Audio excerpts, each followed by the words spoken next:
thank you for your leadership. I just said to him, I mean, what a leader he is. You know, first of all, it's so good to be in the House of Labor, and it's so good to be with people who understand the dignity of work and fight for it every day. And it's not an easy fight, but it's a good fight. And I thank you for all that you do, Ben, and everybody who's here. Thank you.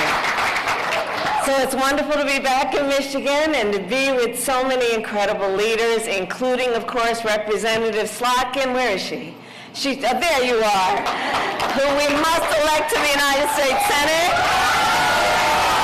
and we will, counting on that. State Senator Hertel, let's send him to the United States House of Representatives. There you are. And a special thanks to the brothers and sisters of United Auto Workers. Thank you for all that you are, all that you do, and a warm welcome. And of course, for generations in Lansing and across our country, union members have helped lead the fight for fair pay, better benefits, and safe working conditions. And every person in our nation has benefited from your work. You know, everywhere I go, I tell people, you may not be a union member, but you better thank unions for the 5-day work week, for sick leave, for paid family leave, and vacation time, because we are all clear. Collective bargaining benefits our entire nation. Our entire nation. Because here's the deal, when union wages go up, everybody's wages go up. When union workplaces are safer, everyone's workplace is safer. So thank a union. Thank a union. And the bottom line is when unions are strong, America is strong. Unions have always fought to make our nation more equal, more fair, and more free. And in this election, everything we have fought for years in this movement for unions and for labor, is on the line. And I'm about to talk about it in real terms, because we always have real talk with each other. And your members can afford nothing less, which has been why I appreciate your leadership. This election is about two very different visions for our nation. One that's trying to take us backward, him, and ours that is about moving forward and about the future. We fight for a future where we protect the freedom to organize, where we understand the importance of collective bargaining. You know, I sometimes say to young people, and by the way, have you noticed how when you look at the polling, younger workers coming into the workforce, they get it and they understand the power and the nobility of unions? And I always say to people, look, here's the thing about collective bargaining. Everybody should want that when there's a negotiation, the outcome would be fair, right? Who's going to argue with that? Everybody should want that there will be a fair outcome in a negotiation. All right, so if we start from there, all reasonable people, then let's think about it. If you're talking about the worker, the one worker, trying to negotiate against the corporation, is that outcome going to be fair? No. The disparity in power is too great. So collective bargaining, it's a simple and important point. You let the workers organize so that the collective together, who have the same concerns, the same issues, can be banded together to have equal power in a negotiation, because the whole point is the outcome of the negotiation should be fair. That's what collective bargaining is about. That's what unions are about. It's about basic fairness. And it's about the dignity of work. Understanding all workers deserve to be treated with dignity and respect. That's what we're talking about when we talk about this movement and the strength of the movement and the importance of keeping it going. We talk about then our knowledge about the importance of building a future where we tap into the ambition of the American people. where we build what I call an opportunity economy, right? So every American has an opportunity to own a home, to buy a car, to build wealth, to start a business. And I will always, it is my pledge to you, put the middle class and working people first. I come from the middle class, and I will never forget where I come from. I will never forget where I come from. I know where I come from. Hard work is good work. Hard work is good work and must receive the value to which it is due, which means understanding the value of the worker. And we know we cannot have a strong middle class without American manufacturing. Over the last 3.5 years, we brought manufacturing back to America, creating 730,000 manufacturing jobs. With your help. We announced the opening of more than 20 new auto plants in the United States, and we did it by investing in American industry and American workers. And I will make sure America, not China, wins the competition for the 21st century.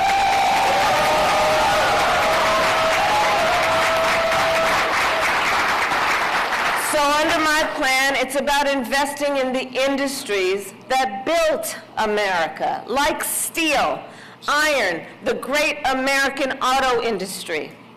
And we will ensure that the next generation of breakthroughs, from advanced batteries to electric vehicles, are not just invented, but built right here in America by American union workers.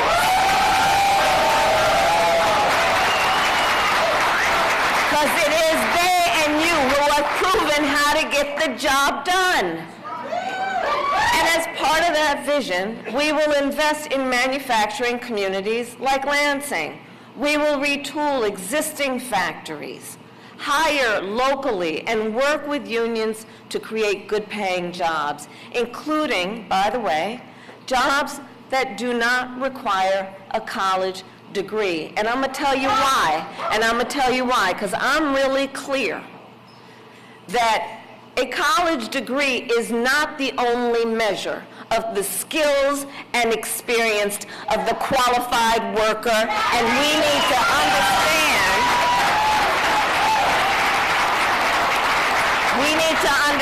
that. In fact, it is my pledge that as president, I'm going to do a critical assessment of federal jobs to look at those that don't require a college degree, so we can start talking about good jobs based on the skill and experience of the worker and not random measures of who can do what. And I plan on then challenging the private sector to do the same.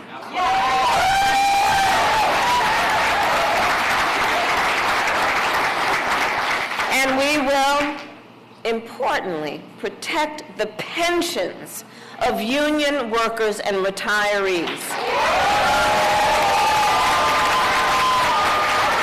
Again, it's about the dignity of work, which includes the dignity of retirement. After a lifetime of working hard, let's talk about the dignity of retirement, the dignity of aging. And that's why, as Attorney General, I sued the big banks to return hundreds of millions of dollars to workers and their families after their pensions were mismanaged. This is not new to me.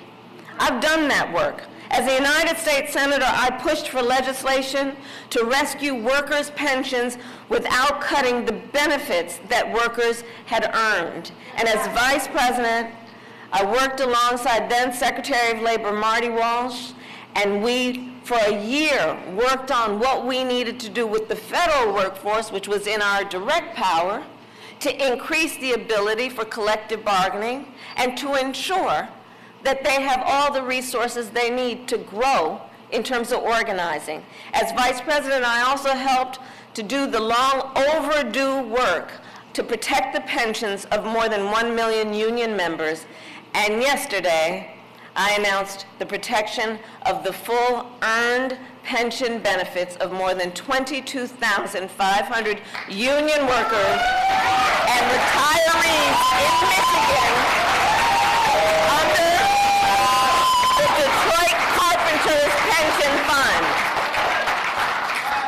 Because again, just to put a fine point on it, when it comes to your pension or Social Security or Medicare, these are retirement benefits you have earned. This is not about a giveaway. You've earned it. And it must be protected. And it must be respected after decades of hard work that you receive it. And honoring these benefits must be an ironclad commitment. Now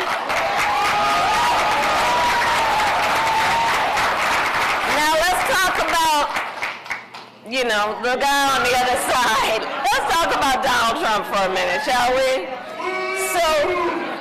And because he has a very different view. Now, in all seriousness, he has a very different view of workers, of hard work, of the dignity of work. You guys, we know it. We know it. He tries to, do his rhetorical thing at rallies, like he understands what it means to earn a living. No, you understand what I'm saying? He pretends that he understands workers and the hard work and the battle workers face every day to get their due wages and benefits. Well, we're not falling for the okey doke, because we know what he has said and we know what he has done. He who called Social Security a Ponzi scheme. He called it a Ponzi scheme. He recommended we raise the retirement age to 70. Can you imagine if you are required to work to 70? He who intends to cut Social Security and Medicare? We know how many people, their only source of income is their Social Security check. Talk about, is the value about dignity in retirement? Dignity in aging? And remember, he was the only one, he said, he was going to be the only one who could bring back America's manufacturing jobs. You know how he does. I'm the only one, right? He said.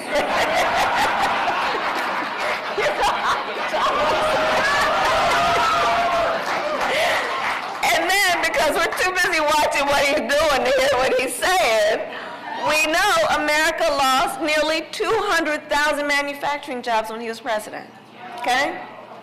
Including tens of thousands of jobs right here in Michigan. And those losses, we know and will note, started before the pandemic, okay?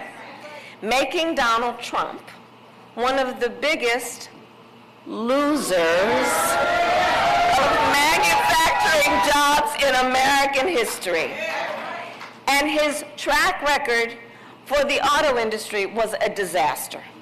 He promised workers in Warren that the auto industry would, I'm going to quote, not lose one plant under his presidency. Then American automakers announced the closure of 6 auto plants when he was president, including General Motors in Warren and Stellantis in Detroit. Thousands of Michigan auto workers lost their jobs. And if he wins again, we can expect there would be more of the same. Because we know what he has done. And we know that we're going to focus on the work, not the words, when it comes to Donald Trump. And we know where he took us the last time. And check this out, Donald Trump's current running mate, because the job was open, right? Like when people go for an interview, especially the young people, they'll go for an interview and they'll sit down and they're in the interview and they'll say, why is the job open? Well, we know why that job was open. So Donald Trump's running mate recently suggested that if they win, they would threaten the Grand River Assembly plant right here in Lansing.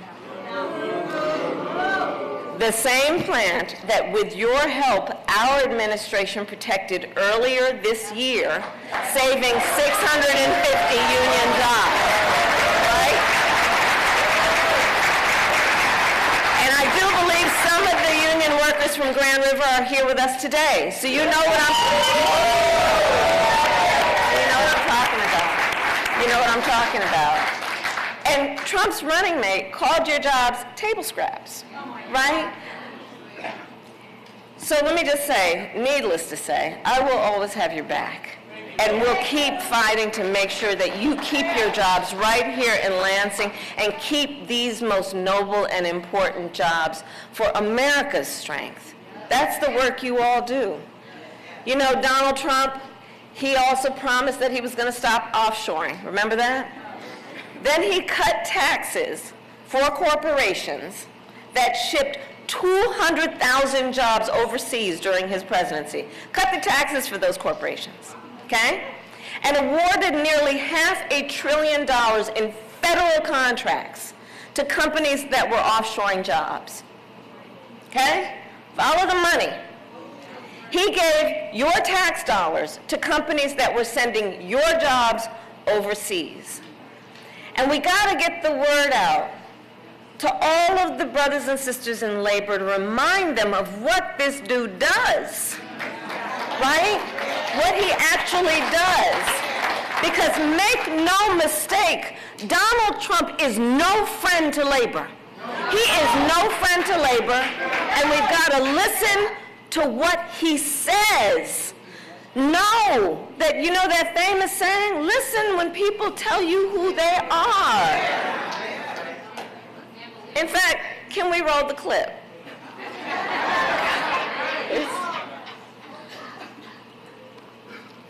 Let's see. There we go.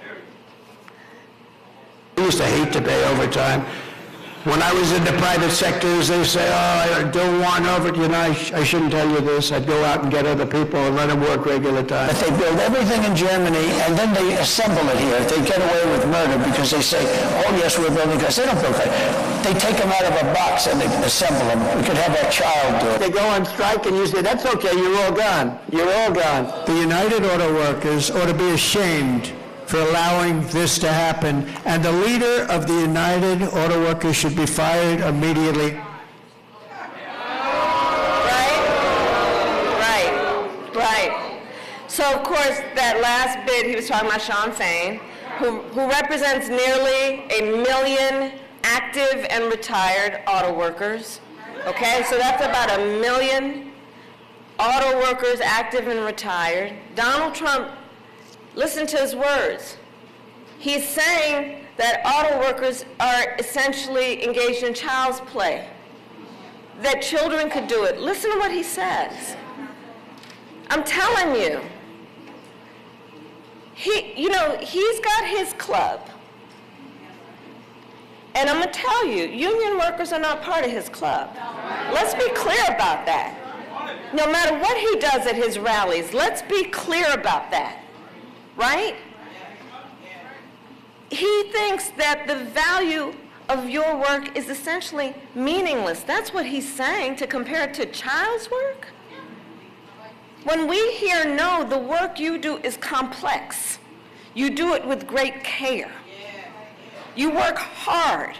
You are highly skilled. You are highly trained. And the best auto workers in the world is who you are. The best in the world. The best in the world. And the fact is, Donald Trump's comments are the talk of someone who has had everything handed to him. I know it's right. It is. I know. It is. This man, who never had to work a job that came with calloused hands or an hourly wage, right? Someone who got handed $400 million on a silver platter and did what with it? Filed bankruptcy 6 times. Come on. Come on. He will never understand the life and the work of a United Auto Worker. He will never understand that. People who work hard for everything they have, who take great pride in a job well done, who understand what it represents to their family and the future of their family. Again, I go back to the dignity of hard work. So let us be clear. Donald Trump's insults to American workers is not exclusive to that video, okay? So that was just a moment, kind of think of it as the commercial break in my speech. But his comments are not only that, because Donald Trump has been a union buster his entire career.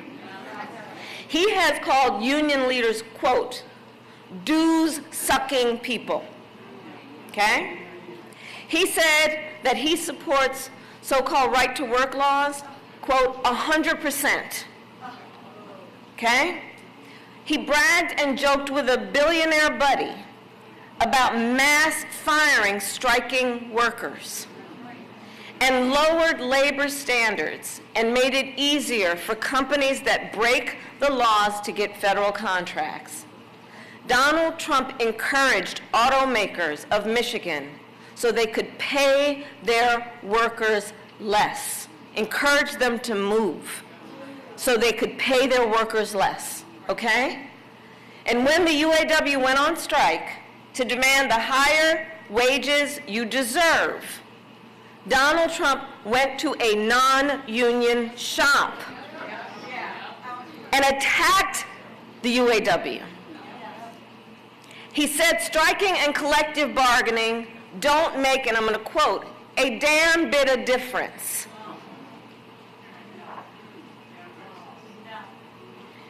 So here's the bottom line. Donald Trump's track record is a disaster for working people.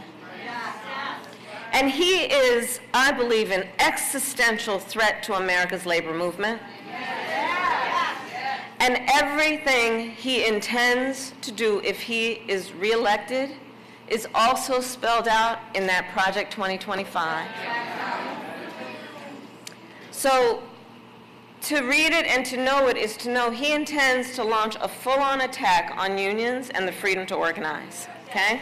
He will ban public sector unions, roll back workplace safety protections.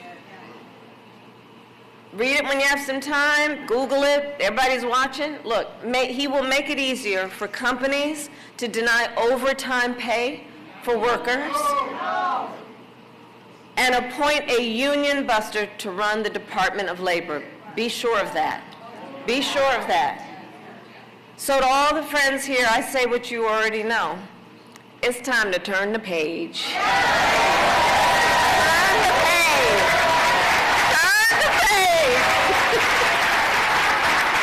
Because America is ready to chart a new way forward, and we are not going back.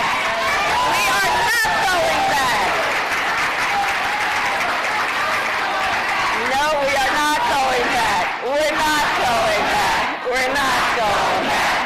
We're not going back because, as UAW always does, we are going to push forward. We are going to push forward, and it all comes down to this. Look, you all have taken time out of your busy lives to be here this afternoon, and we are all here together because we know the stakes in this election are so high. We are all here together because we love our country. We love our country. And I do believe it is one of the highest forms of patriotism, the expression of the love of our country, to fight for our ideals. And that's what this is about. This is not, at the end of the day, a fight against something. This is a fight for something. This is a fight for something, including the fight to realize the promise of America. After all, that's what unions have always done. It's about understanding the promise of America, which has to include the promise that we should make to the workers of America. So we have 18 days to get this done. It's not a lot of time, okay? And we know this is going to be a tight race until the very end. We are the underdog. But make no mistake, we will win. We will win. We will win.